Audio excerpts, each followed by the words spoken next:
সুখবর, 1:6 অনুপাতে 15টি গ্রেডের নতুন বেতন কাঠামোর তালিকা প্রকাশ। কার কত বাড়ল দেখে নিন।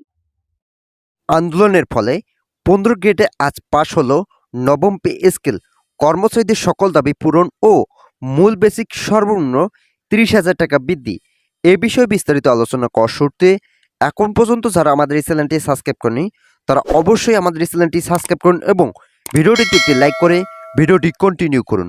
আর সকল কর্মকর্তা কর্মচারীদের জন্য নবম পে স্কেল বাস্তবায়নের চূড়ান্ত তারিখ প্রকাশ করা হয়েছে। কর্মচারী ফোরামের বিভিন্ন সংগঠনের নেতাদের সঙ্গে বৈঠক করে ইতিমধ্যে এই সিদ্ধান্ত নিয়েছে পে কমিশনের চেয়ারম্যান সাবেক অর্থ সচিব জাকির আহমেদ খান। বলেছেন যে নবম পে স্কেল বাস্তবায়ন করতে যে ধরনের অর্থের যোগান দেওয়া প্রয়োজন তা ইতিমধ্যে অর্থ মন্ত্রণালয় থেকে সকল অর্থের যোগান সম্পূর্ণ হয়েছে। আমরা অর্থ মন্ত্রণালয়ের সঙ্গে বৈঠক করেছি এবং নবম পে স্কেল বাস্তবায়নের জন্য সকল ধরনের পদক্ষেপ হাতে নিয়েছি। বাংলাদেশে 22 লক্ষ সরকারি চাকরিজীবীদের জন্য নবম পে স্কেল বাস্তবায়ন করতে আমাদের বেশ কিছু পদক্ষেপ গ্রহণ করা প্রয়োজন। ইতিমধ্যেই অর্থ মন্ত্রণালয় যে ধরনের দিক নির্দেশনা দিয়েছে সকল দিক নির্দেশনা মোতাবেক নবম পে স্কেল বাস্তবায়নের চূড়ান্ত সিদ্ধান্ত বাস্তবায়িত হয়েছে। বাংলাদেশের মধ্যে প্রায় 22 লক্ষ সরকারি চাকরিজীবীদের জন্য এই সিদ্ধান্ত খুবই ইতিবাচক হিসেবে মন্তব্য করেন পে কমিশনের চেয়ারম্যান জাকির আহমেদ খান। বিভিন্ন অর্থনীতিবিদ ও রাজনীতিবিদদের সঙ্গে একাধিকবার বৈঠক করা হয়েছে।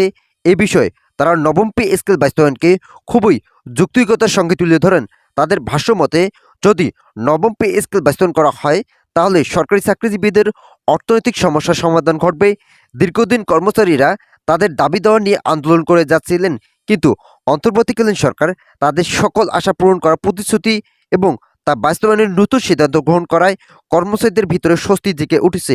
ভিডিওটির এই মতো পর্যন্ত এসেও এখন পর্যন্ত যারা আমাদের এই চ্যানেলটি সাবস্ক্রাইব করেনি তারা অবশ্যই আমাদের এই চ্যানেলটি সাবস্ক্রাইব করে পাশে থাকা বেল আইকনটা অল করে দিন। কর্মচারী ফোরামের সংগঠনের নেতারা যে ধরনের দাবিগুলো জানিয়েছেন তাদের প্রত্যেকটি দাবি যথাযথ সময়ে বাস্তবায়ন করা হবে বলে ইঙ্গিত দিয়েছে পে কমিশন।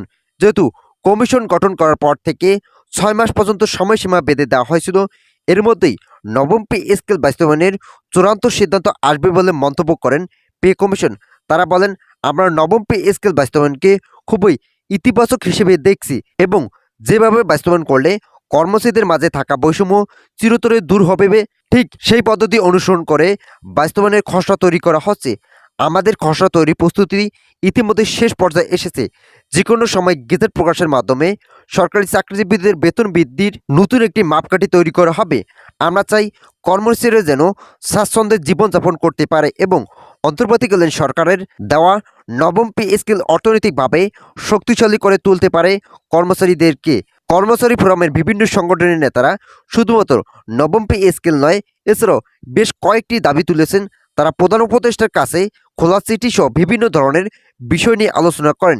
এর মাঝে পে কমিশনের চেয়ারম্যান জাকির আহমেদ খান স্পষ্ট ভাষায় বলেছেন যে আমরা নবম পে স্কেল বাস্তবায়নের জন্য এমনভাবে কাজ চালিয়ে যাচ্ছি যা পূর্বে কখনো করা হয়নি। কেননা কর্মচারী মহলের সদস্যরা দীর্ঘ 10 বছর থেকে বিভিন্ন ধরনের সমস্যায় জর্জরিত ছিলেন, তাই তাদের সকল দাবি বাস্তবায়ন করে দ্রুত একটি ইতিবাচক সিদ্ধান্ত গ্রহণ করা প্রয়োজন। বাংলাদেশের 22 লক্ষ সরকারি চাকরিজীবীদের মধ্যে 1/3 অংশ হচ্ছে কর্মচারী, তাই কর্মচারীদের সকল দাবি বাস্তবায়ন করে সরকারি চাকরিজীবীদের অর্থনৈতিক শক্তি বৃদ্ধি করাই হচ্ছে মূল দায়িত্ব এবং লক্ষ্য। ভিডিওটির এই মতো পর্যন্ত এসেও এখন পর্যন্ত যারা আমাদের এই চ্যানেলটি সাবস্ক্রাইব করেনি তারা অবশ্যই আমাদের এই চ্যানেলটি সাবস্ক্রাইব করে পাশে থাকা বেল আইকনটা অল করে দিন। ইতিমধ্যে বাংলাদেশ সচিবালয়ের 4 জন নেতাকে আটক করার পর কর্মচারী মহলের মধ্যে হতাশাজনক পরিস্থিতি তৈরি হয়েছে। যেহেতু এখানে দাবি দেওয়া নিয়ে বিভিন্ন ধরনের পক্ষপাতিত্ব হচ্ছিল, তাই আইনশৃঙ্খলা বাহিনীর সদস্যরা পরিবেশ শান্ত করার লোকে তাদেরকে আটক করেন। এরপর থেকে নবম পে স্কেল বাস্তবায়নের নতুন মোড় নিতে থাকে। ইতিমধ্যে অর্থ উপদেষ্টা বলেছেন যে নবম পে স্কেল বাস্তবায়ন করার লক্ষ্যে আমাদের সকল কার্যক্রম শেষ পর্যায়ে এসেছে। আমরা নবম পে স্কেল বাস্তবায়ন করে সরকারি চাকরিজীবীদের দীর্ঘদিনের সমস্যার সমাধান করব।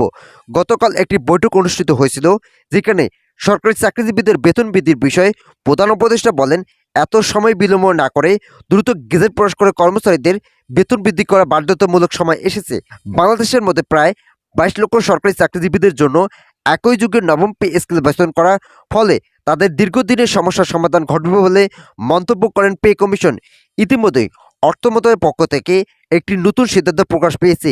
অর্থ উপদেষ্টা বলেছেন যে সরকারি চাকরিজীবীদের জন্য নবম পে স্কেল বাস্তবায়ন না করা হলে দেশের অর্থনৈতিক অবস্থার অবনতি ঘটবে। যেহেতু বর্তমান রাজনৈতিক পরিস্থিতির বিরাজমান, সেক্ষেত্রে নবম পে স্কেল বাস্তবায়ন একটু ধীর গতিতে হলেও এটা বাস্তবায়ন করা আমাদের মুখ্য দায়িত্ব। আমরা নির্বাচনের সময় আগেই নবম পে স্কেল বাস্তবায়ন করব এবং আর্থিকভাবে সরকারি চাকরিজীবীদের সফলতা ফিরিয়ে আনব। তো আজকের এই ভিডিওটি এ পর্যন্ত। আশা করি ভিডিওটি থেকে অনেকে উপকার পেয়েছেন। যদি উপকার পেয়ে থাকেন তাহলে অবশ্যই আমাদের